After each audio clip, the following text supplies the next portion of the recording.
여러분 안녕하십니까? NBS 투데이입니다. 정부는 농촌 소멸을 막기 위해 농업을 계승할 청년 농업인을 양성하는 데 주력하고 있는데요. 최근 국회에선 청년 농민 육성 방안을 논의하는 토론회가 열렸습니다.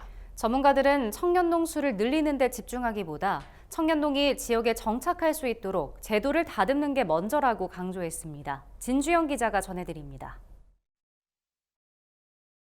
2027년까지 청년농 3만 명. 정부가 구상하고 있는 청년농 육성 정책의 목표입니다. 이를 위해 청년 후계농을 위한 자금 지원 한도를 높이고 영농정착 지원 사업의 선발 인원도 5천 명까지 늘렸습니다. 그런데 막상 청년농들은 이러한 정책에 여러 허점이 있다고 하소연합니다. 육성 자금만 믿고 농지를 계약했다. 계약금을 날리거나 시설 공사 잔금을 치르지 못해 업체로부터 소송 압박을 받는 사례들이 속출하고 있습니다.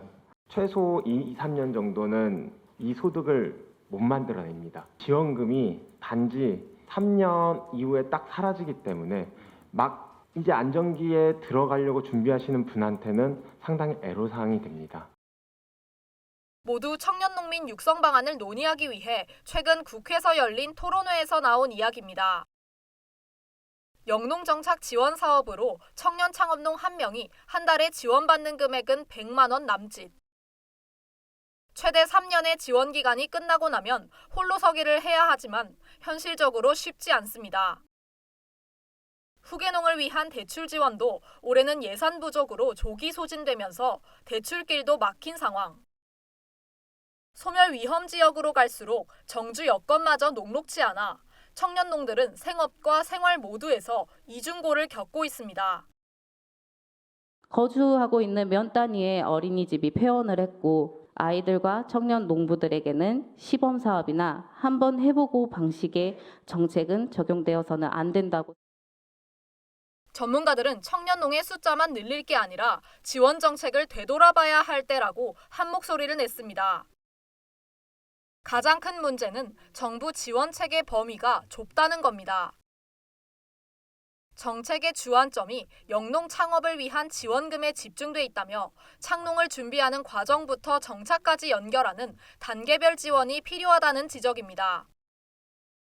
청년에 대한 종합 지원, 상담, 사업과 복지 관련된 여러 가지 지역 정보와 관련된 플랫폼 기능, 청년들에게는 농업 농촌 진로를 좀 탐색할 수 있는 그런 시간을 좀 부여하자. 청년농에 대한 정부의 모니터링을 강화해야 한다는 의견도 나왔습니다. 이게 영농정착 이후 정착금 받은 사람이 이제 3년 이후에 어떻게 생활하고 있는가에 대한 모니터링이 전혀 없다. 지역사회와의 연계가 중요하다는 주문도 이어졌습니다. 지역 단위로 청년이 주체가 되어 참여할 수 있는 실천 농장을 양성해 고용과 창업을 아우르는 모델을 개발하는 게 필요하다는 겁니다. 한편 토론회에 참석한 농식품부 관계자는 영농 준비 단계에 있는 청년을 고려한 정책을 마련할 수 있도록 부처 차원에서 검토하겠다고 말했습니다. NBS 진주영입니다.